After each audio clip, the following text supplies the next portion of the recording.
Hello, അമ്മ മനസ്സിൻ്റെ പുതിയൊരു എപ്പിസോഡിലേക്ക് എല്ലാവർക്കും സ്വാഗതം.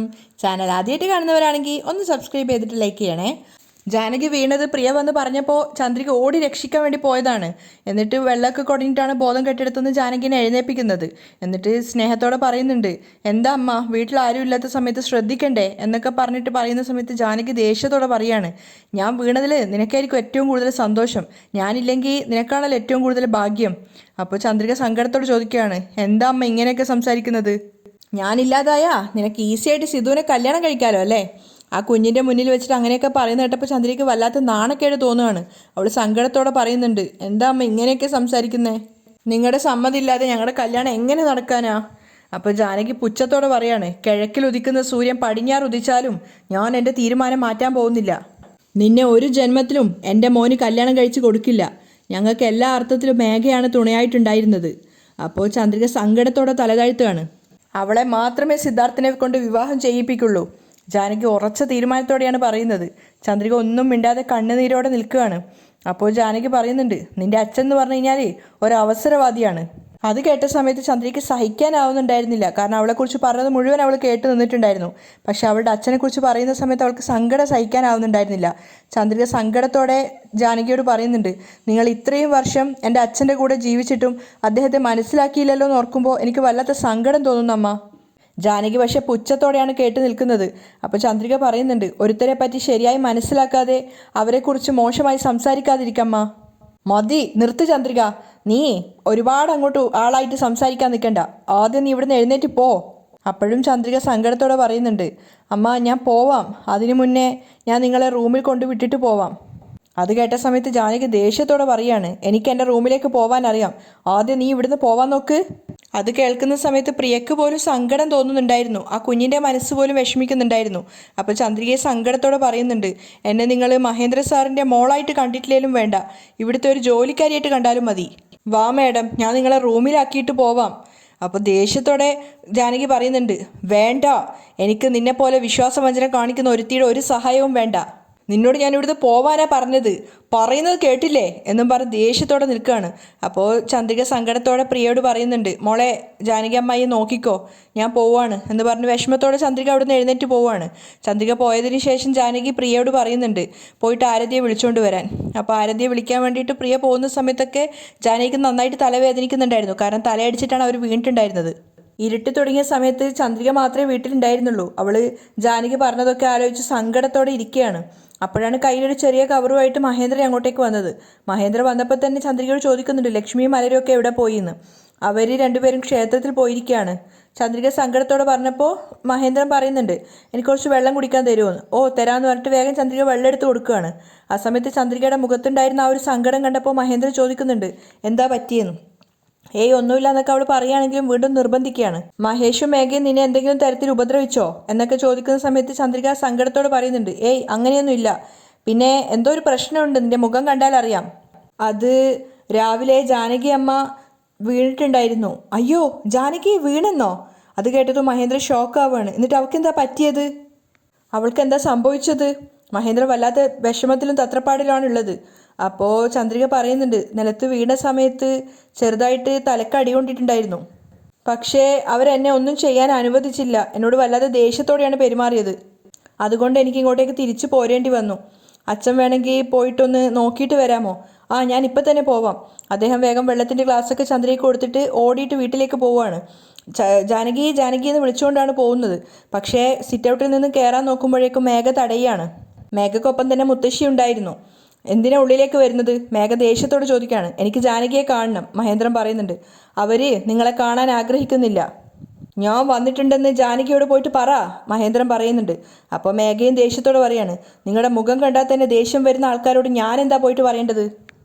മുത്തശ്ശി തന്നെ അത്ഭുതപ്പെട്ടു പോവാണ് മേഘയുടെ ആ ഒരു മാറ്റം കാണുമ്പോൾ. അപ്പോൾ മേഘ മഹേന്ദ്രനോട് ചോദിക്കുന്നുണ്ട്, നിങ്ങൾ അവർക്ക് ചെയ്ത ദ്രോഹം ചെറുതോ മറ്റോ ആണോ? അത് കേട്ടതും മഹേന്ദ്രൻ ദേഷ്യത്തോട് പറയുന്നുണ്ട്, ദ്രോഹത്തെക്കുറിച്ച് നീ ഒരു അക്ഷരം മിണ്ടരുത്. നീയാണ് ദ്രോഹി, എല്ലാ സ്വത്തുക്കളും തട്ടിയെടുത്തവളാണ് നീ. അപ്പം മേഘ കൂളായിട്ട് പറയാണ്, നിങ്ങൾ എന്ത് വേണമെങ്കിലും പറഞ്ഞോ. അപ്പോൾ അവരുടെ ആ ഒരു ബഹളമൊക്കെ കേട്ടിട്ട് ചന്ദ്രിക അങ്ങോട്ട് വന്നിട്ടുണ്ടായിരുന്നു. ജാനകി അമ്മായിയെ കാണാൻ പറ്റില്ല, മേഘ തീർത്തു പറയാണ്. അപ്പോൾ ചന്ദ്രിക പറയുന്നുണ്ട്, സാറിൻ്റെ പെങ്ങൾക്കാണ് അപകടം സംഭവിച്ചിട്ടുള്ളത്. അദ്ദേഹത്തിൻ്റെ മനസ്സ് കേൾക്കായിട്ടാണ് അദ്ദേഹം ഇങ്ങോട്ട് കാണാൻ വന്നിരിക്കുന്നത്. അദ്ദേഹത്തെ തടയാൻ നിങ്ങൾക്കൊരു അവകാശമില്ല, ആദ്യം മുന്നിൽ നിന്ന് മാറി നിൽക്ക്. അപ്പോൾ മേഘ പറയുന്നുണ്ട്, ജാനകി അമ്മായിക്ക് നിങ്ങളുടെ കരുണ ആവശ്യമില്ല, അവർ നിങ്ങളാരെയും കാണാൻ ആഗ്രഹിക്കുന്നുമില്ല. ആദ്യം നീ നിൻ്റെ അച്ഛനെയും കൂട്ടിയിട്ട് ഇവിടുന്ന് പോവാൻ നോക്ക്. ചന്ദ്രികയോട് പറഞ്ഞ സമയത്ത് ചന്ദ്രിക പറയുന്നുണ്ട്, ഇങ്ങോട്ട് നോക്ക് മേഘ മാഡം, നിങ്ങൾ ഈ ചെയ്യുന്നതിൽ കുറച്ചുപോലും ന്യായമില്ല. മഹേന്ദ്രൻ സാറിനെ ജാനകി അമ്മയെ കാണാൻ അനുവദിക്ക് എന്ന് പറഞ്ഞുകൊണ്ട് ചന്ദ്രിക തന്നെ മഹേന്ദ്രൻ്റെ കൈ പിടിച്ചിട്ട് പറയുന്നുണ്ട്, നിങ്ങൾ വാ അച്ഛാ, അകത്തേക്ക് പോകാമെന്ന് പറഞ്ഞിട്ട് അകത്തേക്ക് കൂട്ടാൻ വേണ്ടി നോക്കുകയാണ്. പക്ഷേ അപ്പോഴും മേഘ കൈവച്ച് തടയുകയാണ്. ഒരു നിമിഷം. എന്നിട്ട് വിരൽ ചൂണ്ടിക്കൊണ്ട് അവരോട് രണ്ടുപേരോടും പറയുന്നുണ്ട്, ഇനി ഒരു അടി കൂടി അകത്തേക്ക് എടുത്ത് വെച്ച് കഴിഞ്ഞാൽ മര്യാദ നശിച്ചു പോവും. മുത്തശ്ശിക്ക് തന്നെ മേഘയുടെ ആ ഒരു മാറ്റം കാണുമ്പോൾ വല്ലാത്ത അതിശയം തോന്നുന്നുണ്ടായിരുന്നു. എന്തിനാ മേഘ ഇത്രയേറെ ഹാർഷായിട്ട് പെരുമാറുന്നതെന്ന് വിചാരിച്ചിട്ട്. അപ്പോൾ മേഘ മഹേന്ദ്രനോട് പറയുന്നുണ്ട്, കോർട്ടിൽ എൻ്റെ പേരിൽ കേസ് കൊടുത്തിരിക്കുകയല്ലേ, ആ കേസിൽ ജയിച്ചതിന് ശേഷം ഈ വീട്ടിൽ കാലെടുത്ത് വെച്ചാൽ മതി. അപ്പോൾ ചന്ദ്രിക സങ്കടത്തോടെ അച്ഛനെ നോക്കുകയാണ്. മഹേന്ദ്രനാണെങ്കിൽ തോറ്റുപോയതുപോലെയാണ് നിൽക്കുന്നത്. അത് കണ്ട് ചന്ദ്രികയ്ക്ക് വല്ലാത്ത സങ്കടമാവുന്നുണ്ടായിരുന്നു. അപ്പോൾ മേഘ പറയുന്നുണ്ട്, അതുവരെ ഈ വീട്ടിലേക്ക് കയറാൻ നിങ്ങൾ പാടില്ല. അപ്പോൾ ചന്ദ്രിക മേഘയോട് ചോദിക്കുന്നുണ്ട്, ആരോട് എന്താ സംസാരിക്കുന്നത് നിങ്ങൾക്ക് മനസ്സിലാവുന്നുണ്ടോ?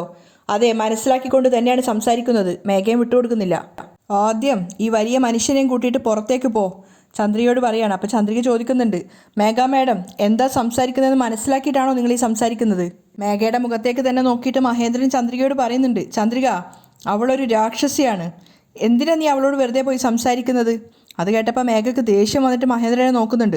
ജാനകിക്ക് ഒന്നും സംഭവിച്ചു കാണില്ല, വാ നമുക്ക് പോവാം എന്ന് പറഞ്ഞ് ചന്ദ്രികയുടെ കൈ വലിക്കുമ്പോൾ ചന്ദ്രിക പറയുന്നുണ്ട്, ഇല്ല അച്ഛൻ നമുക്ക് കയറി കാണാം.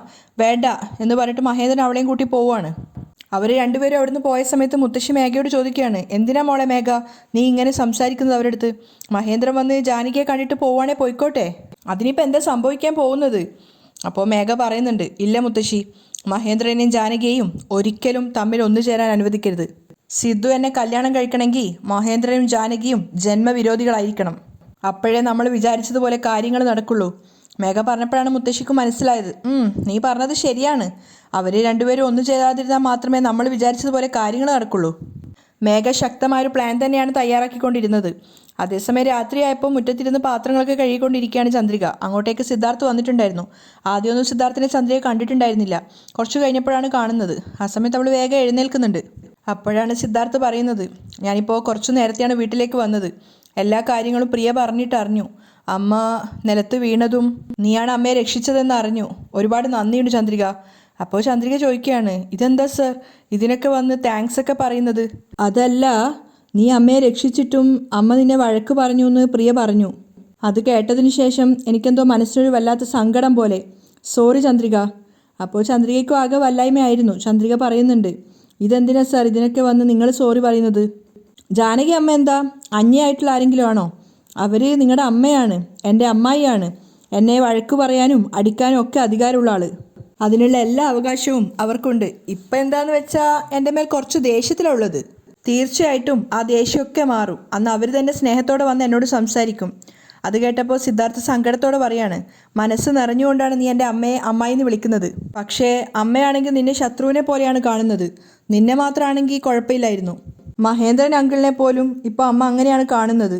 മഹേന്ദ്രൻ അങ്കിളിനെയും എൻ്റെ അമ്മയും തമ്മിൽ അകറ്റിയത് പോലും മേഘയാണ്. ചന്ദ്രിക അതിന് മറുപടിയൊന്നും പറയുന്നില്ല. പക്ഷെ അത് ശരിയാണെന്ന് അവൾക്ക് അറിയായിരുന്നു. അങ്കിളും അമ്മയും ഒന്നു ചേർന്നാ നമ്മൾ രണ്ടുപേരും ഒരുമിച്ച് ചേരുമെന്നുള്ള പേടിയാണ് അവൾക്ക്. അതിനാണ് അവൾ ഇങ്ങനെ ഓരോന്നോരോന്ന് പ്ലാൻ ചെയ്യുന്നത്. അപ്പോൾ ചന്ദ്രിക കൂളായിട്ട് പറയുന്നുണ്ട്, എത്ര നാൾ അവർക്ക് നിങ്ങളുടെ അമ്മയെയും എൻ്റെ അച്ഛനെയും തമ്മിൽ അകറ്റാൻ സാധിക്കും? നീ പറഞ്ഞത് സത്യമാണ് ചന്ദ്രിക. ഒരു ദിവസം സത്യം തിരിച്ചറിഞ്ഞിട്ട് എൻ്റെ അമ്മ മഹേന്ദ്രൻ അങ്കിളുടെ അടുത്തേക്ക് തന്നെ തിരിച്ചു വരും. അന്ന് നമ്മളെല്ലാവരും ഒന്നു ചേരും. അന്ന് എല്ലാവരുടെയും സമ്മതത്തോടെ നമ്മുടെ വിവാഹവും നടക്കും. തീർച്ചയായിട്ടും ഇത് നടക്കാൻ പോകുന്ന കാര്യമാണ്. സിദ്ധാർത്ഥിൻ്റെ സംസാരം കേട്ടപ്പോൾ ചന്ദ്രിക അവനെ തന്നെ പ്രതീക്ഷയോടെ നോക്കുകയാണ്. ആ സമയത്താണ് പല്ലി ചലച്ചത്. അപ്പോൾ ചന്ദ്രിക അത് കേട്ടിട്ട് സിദ്ധാർത്ഥിനോട് പറയുന്നുണ്ട്, എവിടുന്നോ പല്ലി ചലക്കുന്നുണ്ട്, നിങ്ങൾ പറഞ്ഞത് സത്യമായിരിക്കും സർ. അപ്പോൾ സിദ്ധാർത്ഥിന് ഒത്തിരി സന്തോഷമാവാണ് ചന്ദ്രികയും കോൺഫിഡൻസോടെ അങ്ങനെ പറയുന്നത് കേട്ടപ്പോൾ. അപ്പോൾ സിദ്ധു പറയുന്നുണ്ട്, ശരി ചന്ദ്രിക, നീ നിൻ്റെ ജോലി ചെയ്തോളൂ, ഞാനിവിടെ വെയിറ്റ് ചെയ്തോളാം. അപ്പോൾ ചന്ദ്രിക നാണത്തോടെ പറയാണ്, എനിക്ക് എന്തോ ഒരു ചമ്മലാവുന്നു സർ. എന്തിന്, പാത്രം കഴുകാനോ? സിദ്ധാർത്ഥ് ചോദിക്കുന്നുണ്ട്. അയ്യോ പാത്രം കഴുകാനല്ല, സാർ എന്നെ ഇങ്ങനെ നോക്കി നിൽക്കുന്നതുകൊണ്ട്. സാർ ഇവിടുന്ന് പൊയ്ക്കോ. അപ്പോൾ സിദ്ധു ചിരിച്ചുകൊണ്ട് പറയുന്നുണ്ട്, അതല്ല, കുറച്ചു നേരം നീ പാത്രം കഴുകുന്നതൊക്കെ നോക്കി നിൽക്കാമെന്ന് വിചാരിച്ചിട്ടാണ് നിന്നത്. അപ്പോൾ ചന്ദ്രിക പറയാണ്, സാറിനോട് ഞാൻ പോവാൻ പറയുമ്പോൾ സാർ എന്താ പറയുന്നത്? ഞാനത് ആസ്വദിച്ച് നിൽക്കട്ടെ എന്ന് പറയുന്നു. സിദ്ധു ചിരിച്ചുകൊണ്ട് അവിടെ നിൽക്കുന്ന കണ്ടപ്പോൾ ചന്ദ്രിക പറയുന്നുണ്ട്, സാറ് മര്യാദയ്ക്ക് പോകുന്നോ അതോ ഞാൻ മഹേന്ദ്ര സാറിനെ വിളിക്കണോ? അപ്പോൾ ചന്ദ്രികയ്ക്ക് നേരെ തൊഴുതുകൊണ്ട് ചിരിച്ചുകൊണ്ട് സിദ്ധു പറയുന്നുണ്ട്, അയ്യോ വേണ്ട വേണ്ട, ഞാൻ പൊയ്ക്കോളാം. ആരെയും വിളിക്കണ്ട, ചന്ദ്രിക പാത്രം കഴിക്കോ, ഞാൻ പൊയ്ക്കോളാം എന്ന് പറഞ്ഞിട്ട് പ്രണയത്തോടെ കുറച്ചു നേരം ചന്ദ്രികയെ നോക്കിയിട്ടാണ് സിദ്ധു അവിടുന്ന് പോകുന്നത്. അപ്പം പോയതിനു ശേഷം ചന്ദ്രിക വീണ്ടും പാത്രം കഴുകുകയാണ്. പിറ്റേന്ന് മഹേന്ദ്രൻ ഗ്രൂപ്പ്സ് ഓഫ് കമ്പനിയുടെ മേഘയുടെ ക്യാബിനാണ് കാണിക്കുന്നത്. അവളുടെ ജോലി ചെയ്തുകൊണ്ടിരിക്കുമ്പോഴാണ് പെട്ടെന്ന് സിദ്ധു കയറി വരുന്നത്. സിദ്ധു ആകെ ദേഷ്യത്തിലാണ് വന്നിട്ടുണ്ടായിരുന്നത്. അപ്പം വന്നപ്പോൾ തന്നെ മേഘയോട് ദേഷ്യത്തോടെയാണ് പെരുമാറുന്നത്. എന്താ നീ വിചാരിച്ചിരിക്കുന്നത്? പെട്ടെന്ന് മേഘക്ക് കാര്യം മനസ്സിലായില്ല. അവൾ ഭയത്തോടെ സിദ്ധുവിനെ നോക്കുന്ന സമയത്ത് സിദ്ധു പറയുന്നുണ്ട്, എന്തിനാ അമ്മയെ കാണാൻ വേണ്ടി വന്ന മഹേന്ദ്രൻ അങ്കിളിനെ നീ പറഞ്ഞു വിട്ടത്? ഞാനൊന്നും ചെയ്തിട്ടില്ലല്ലോ, മേഘ ഒന്നും അറിയാത്ത പോലെ പറയാണ്. അപ്പോൾ സിദ്ധു ദേഷ്യത്തോടെ ചോദിക്കുന്നുണ്ട്, നീ ചെയ്യാതെ പിന്നെ നിൻ്റെ അച്ഛനാണോ ചെയ്തത്? മറുപടി ഒന്നും പറയാതെ മേഘ ഇങ്ങനെ ആലോചിച്ചിരിക്കുകയാണ്. അപ്പോൾ സിദ്ധു പെട്ടെന്ന് തന്നെ തിരുത്തി കൊടുക്കുന്നുണ്ട്, ഞാൻ പറഞ്ഞത് നിൻ്റെ സ്വന്തം അച്ഛനെയാ. എന്തായാലും നിൻ്റെ അച്ഛൻ ഇതുപോലെ തന്നെ ആയിരിക്കില്ലേ ആലോചിക്കുക. നീ ഇത്രക്ക് ക്രിമിനൽ ആണെങ്കിൽ അയാളും ഇതിനേക്കാളും വലിയ ക്രിമിനൽ ആയിരിക്കുമല്ലോ. അപ്പോഴും മേഘ ഒന്നും പറയാതെ സിദ്ധാർത്ഥിനെ തന്നെ നോക്കി നിൽക്കുകയാണ്. അപ്പോൾ സിദ്ധു പറയുന്നുണ്ട്, എന്താ പറഞ്ഞത് മനസ്സിലായില്ലേ? അയാളുടെ രക്തമാണല്ലോ നിൻ്റെ ഞരമ്പിലൂടെ ഓടുന്നത്. അതുകൂടെ കേട്ടതോടെ മേഘയുടെ ക്ഷമ നശിച്ചിട്ടുണ്ടായിരുന്നു. അവൾ എഴുന്നേറ്റ് സിദ്ധാർത്ഥിനോട് പറയുന്നുണ്ട്, ഇങ്ങോട്ട് നോക്ക്, എന്നെയും എൻ്റെ കുടുംബത്തെയും മോശമായിട്ട് പറഞ്ഞാൽ ഞാൻ നിന്നോട് കാണിക്കുന്ന മര്യാദ പോയി കളയും. ആ സമയത്ത് സിദ്ധു അവളുടെ കവിളിൽ നോക്കി ഒന്ന് പൊട്ടിച്ചു കൊടുക്കുകയാണ്. എന്നിട്ട് പറയുന്നുണ്ട്, ഇങ്ങോട്ട് നോക്ക്, ഇതുപോലെ വരട്ടുന്ന കാര്യമൊക്കെ വേറെ എവിടെയെങ്കിലും പോയി ചെയ്താൽ മതി. ഇനി ഒരു പ്രാവശ്യം കൂടി ഇതുപോലെ എന്തെങ്കിലും നീ ചെയ്തു എന്ന് ഞാൻ അറിഞ്ഞാൽ നിന്നെ വെറുതെ വിടില്ല, കൊന്നുകളയും. സിദ്ധു തല്ലിയ കവിളിൽ കൈവച്ച് നിൽക്കുകയാണ് മേഘ, ഒരു അക്ഷരം പോലും പ്രതികരിക്കാതെ. അപ്പോൾ സിദ്ധു പറയുന്നുണ്ട്, ഇങ്ങോട്ട് നോക്ക്, എൻ്റെ അമ്മയെക്കാളും അച്ഛനേക്കാളും ഞാൻ അധികമായിട്ട് സ്നേഹിക്കുന്നത് അങ്കിളിനെയും ആൻറ്റിയെയാണ്. അവർക്ക് എന്തെങ്കിലും സംഭവിച്ചു എന്ന് ഞാൻ അറിഞ്ഞു കഴിഞ്ഞാൽ അത് കണ്ട് ഞാൻ വെറുതെ ഇരിക്കും നീ വിചാരിക്കണ്ട, ഓർത്തു വെച്ചോ. സിദ്ധാർത്ഥ ദേഷ്യത്തോടെയാണ് ആ മുറിയിൽ നിന്ന് ഇറങ്ങിപ്പോയത്. ഒരക്ഷരം പോലും പ്രതികരിക്കാതെ മേഘ അവിടെ ഇരുന്നിട്ട് സിദ്ധാർത്ഥ തല്ലിയ കവിളിൽ കൈവച്ചിരിക്കുകയാണ്. അതേസമയം മലരെന്തോ ചിത്രം വരച്ചുകൊണ്ടിരിക്കുകയാണ്. മഹേന്ദ്രനും ലക്ഷ്മി അവിടെ ഉണ്ടായിരുന്നു. അപ്പോൾ മലരിനോട് മഹേന്ദ്രൻ ചോദിക്കുന്നുണ്ട്, വരക്കുന്ന ചിത്രം കാണിച്ചു തരുമോ? മുഴുവനായിട്ട് കാണിച്ചു തരാമെന്ന് പറയുകയാണ് മലർ. അങ്ങനെ കുറച്ചു നേരം കഴിഞ്ഞപ്പോൾ വരച്ച ചിത്രമായിട്ട് മഹേന്ദ്രൻ്റെ അടുത്തേക്ക് പോവുകയാണ്. ഒരമ്മയും അച്ഛനും ഒരു കുട്ടിയും, അതാണ് ചിത്രം. അത് കണ്ട സമയത്ത് തന്നെ മഹേന്ദ്രൻ ഒരുപാട് അഭിനന്ദിക്കുന്നുണ്ടായിരുന്നു, വളരെ നന്നായിട്ടുണ്ടെന്ന് പറഞ്ഞിട്ട്. അപ്പോൾ ലക്ഷ്മിയും ചോദിക്കുകയാണ്, അത്രയും നല്ല ചിത്രമാണോ? നീ തന്നെ വന്ന് നോക്ക്. അപ്പോൾ ലക്ഷ്മി വന്ന് നോക്കുന്ന സമയത്ത് 3 പേരുടെ ഒരു ചിത്രമാണ്. അപ്പോൾ അത് കണ്ടപ്പോൾ തന്നെ ലക്ഷ്മിക്ക് കാര്യം മനസ്സിലായി. എന്നിട്ടും മഹേന്ദ്രൻ ലക്ഷ്മി പരസ്പരം മുഖത്തോടെ നോക്കിയിട്ട് ഇതാണ് ആ കുഞ്ഞിൻ്റെ മനസ്സിലുള്ള ആഗ്രഹം എന്ന് പരസ്പരം കണ്ണുകൾ കൊണ്ട് പറയുകയാണ്. എന്നിട്ടും ലക്ഷ്മി സംശയം തീർക്കുകയാണ്, മലർ ഇത് ആരൊക്കെയാണ്? ഇത് അമ്മ, ഇത് സിദ്ധു, അങ്ങനെ പറഞ്ഞു കൊടുക്കുകയാണ്. അപ്പോൾ മഹേന്ദ്രൻ ചോദിക്കുന്നുണ്ട്, ഈ നടുവിൽ നിൽക്കുന്ന കുട്ടി ആരാ? ഇത് ഞാൻ. അത് കേട്ട് മഹേന്ദ്രൻ പൊട്ടിച്ചിരിക്കുകയാണ്. എന്നിട്ട് തമാശയായിട്ട് ചോദിക്കുന്നുണ്ട്, ഓ അപ്പോൾ നിൻ്റെ ഡ്രോയിങ്ങിൽ മുത്തശ്ശനും മുത്തശ്ശിക്കും സ്ഥാനമില്ല അല്ലേ? ദോ ഇപ്പം തന്നെ വരയ്ക്കാൻ മുത്തശ്ശ എന്ന് പറഞ്ഞിട്ട് വീണ്ടും ആ ചിത്രമായിട്ട് പോവുകയാണ്. അപ്പോൾ ലക്ഷ്മി മഹേന്ദ്രന് പരസ്പരം മുഖത്തോട് മുഖം നോക്കിയിട്ട് മഹേന്ദ്രൻ ലക്ഷ്മിയോട് പറയുന്നുണ്ട്, നോക്ക്, സിദ്ധു ആണ് തൻ്റെ അച്ഛനെന്ന് മലരെന്നോ തീരുമാനം എടുത്തു കഴിഞ്ഞു. ഇനി നമ്മൾ കൂടിയാണ് അത് അംഗീകരിക്കേണ്ടത്. മലർ എന്നോ സിദ്ധാർത്ഥിനെ അവളുടെ അച്ഛനായിട്ട് അംഗീകരിച്ചു കഴിഞ്ഞു. ഇതിന് ശേഷവും നമ്മൾ വൈകിപ്പിക്കുന്നതിൽ അർത്ഥമില്ല. നീ ആദ്യം കലണ്ടർ എടുക്ക് എന്ന് പറയുകയാണ്. അപ്പോൾ ലക്ഷ്മി കലണ്ടർ എടുത്ത് കൊടുക്കുന്നുണ്ട്. കലണ്ടറിൽ ദിവസം നോക്കിയതിന് ശേഷം മഹേന്ദ്രൻ തന്നെ ലക്ഷ്മിയോട് പറയുകയാണ്, നാളെ നല്ല ദിവസമാണ്, നാളെ തന്നെ നമുക്ക് ജാനകിയുടെ അടുത്ത് പോയിട്ട് സിദ്ധുവിൻ്റെയും ചന്ദ്രികയുടെയും കാര്യം പറയാം. അത് കേട്ട് മലരിനും ഒത്തിരി സന്തോഷമാവുകയാണ്. അങ്ങനെ തന്നെ ചെയ്യേട്ടാ, നല്ല കാര്യത്തിന് നമ്മൾ ദിവസം വൈകിപ്പിക്കരുതെന്നാണ്. നാളെ തന്നെ പോയി നമുക്ക് ജാനകിയോട് സംസാരിക്കാം. ലക്ഷ്മി സന്തോഷത്തോടെ പറയാണ്. പെട്ടെന്ന് അവരാകെ മൂഡ് ഓഫ് ആയിട്ട് ചോദിക്കുന്നുണ്ട്, പക്ഷേ എന്താ ലക്ഷ്മി? അല്ല, നിങ്ങളുടെ ജാനകി നിങ്ങളുമായിട്ട് ദേഷ്യത്തിലാണല്ലോ ഉള്ളത്. ഈ സമയത്ത് നമ്മൾ ഈ ഒരു കാര്യം പറഞ്ഞു പോയാൽ അവൾ എങ്ങനെയാണ് പ്രതികരിക്കുക എന്നറിയില്ലല്ലോ. നിനക്ക് ജാനകിയെക്കുറിച്ച് അറിയായിട്ടാണ്. അവൾ ചെറിയ കുട്ടികളെ പോലെയാണ്. 2 ദിവസത്തിൽ കൂടുതലൊന്നും അവൾക്ക് ദേഷ്യം വെച്ച് നിൽക്കാനാവില്ല, പ്രത്യേകിച്ച് എൻ്റെ അടുത്ത്. അതുകൊണ്ടല്ല, നിങ്ങൾ ജാനകിയുടെ ഭർത്താവിൻ്റെ കാര്യത്തിൽ കുറച്ച് ദേഷ്യത്തോടെയാണ് പെരുമാറിയിട്ടുണ്ടായിരുന്നത്. അതുകൊണ്ടാണ് ഞാൻ ഇങ്ങനെ ചിന്തിച്ചത്. അപ്പോൾ മഹേന്ദ്രൻ പറയുന്നുണ്ട്, നീ വിഷമിക്കണ്ട, ചെറിയ കുട്ടികൾ തെറ്റ് ചെയ്താൽ നമ്മൾ ശിക്ഷിക്കില്ലേ, അത് ജാനകിക്ക് മനസ്സിലായിക്കോളും. എന്ന് വെച്ച് അത് ജാനകി മനസ്സിലാക്കാതെ എന്നോട് അങ്ങനെ പെരുമാറില്ല. നാളെ തന്നെ നമ്മൾ ജാനകിയുടെ അടുത്ത് പോയി സംസാരിക്കും. കാരണം ജാനകിക്ക് അത് മനസ്സിലാവുകയും ചെയ്യും. ആ സമയം മലര് വീണ്ടും ചിത്രം വരച്ചിട്ട് മഹേന്ദ്രൻ്റെ കൈ കൊണ്ടു കൊടുക്കുകയാണ്. മുത്തശ്ശനെയും മുത്തശ്ശിയും കൂടി ആ ചിത്രത്തിൽ അവൾ ഉൾപ്പെടുത്തിയിട്ടുണ്ടായിരുന്നു. അത് കണ്ടപ്പോൾ മഹേന്ദ്രൻ ലക്ഷ്മി അവളെ പുകഴ്ത്തുകയാണ്, നന്നായിട്ടുണ്ട് ചിത്രം വരച്ചതെന്ന് പറഞ്ഞിട്ട്. അപ്പം മലര് ചോദിക്കുന്നുണ്ട്, ഇത് ചുവരിൽ തൂക്കാവോ എന്ന്. അപ്പം മഹേന്ദ്രൻ തന്നെ പോയിട്ട് അത് ചുവരിൽ ഒട്ടിക്കുകയാണ്. അത് കണ്ടപ്പോൾ മലരിന് ഒത്തിരി സന്തോഷമാവുകയാണ്. അവൾ വരച്ച ചിത്രം അവിടെ തൂക്കിയത് കണ്ടപ്പോൾ. അവിടെയാണ് ഇന്നത്തെ എപ്പിസോഡ് വൈൻഡപ്പ് ചെയ്യുന്നത്.